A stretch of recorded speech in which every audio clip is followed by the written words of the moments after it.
Assalamualaikum warahmatullahi wabarakatuh. Jumpa lagi dengan saya Mbak David. Welcome to my channel. Oke guys, kali ini saya akan melanjutkan video yang kemarin ya. Soalnya kemarin kan jadi kita lanjutkan lagi. Oke. Let's do it. Wait. Don't forget like and subscribe. Oke. Terima kasih sudah klik video ini. Tapi jangan lupa guys, klik tombol subscribe karena subscribe itu gratis. Dengan subscribe kamu support channel ini terus untuk upload hampir setiap hari. Ingat, subscribe itu gratis. Gak ada ruginya kamu klik tombol subscribe guys. Selamat menonton. Enjoy.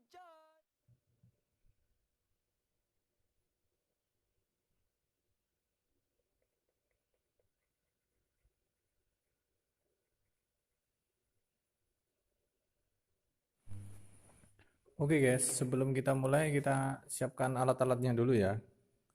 Ini ada pensil 8B supaya hasilnya lebih maksimal. Penghapus sama ini pisau buat ini nanti ini serbuk buat serbuk pensilnya ya. Sama ini cotton bud. Ya ini buat efek realistis, ada yang besar ada yang kecil ya kan tempatnya ya. Oke, kita langsung aja, let's do it.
guys, jika udah kita pilok guys ya, pakai gelir. Nah ini guys, gelirnya guys, biar awet ya, biar tahan lama. Oke guys, kita gelir tipis-tipis saja, harus searah guys ya, searah gini, jangan berlawanan arah.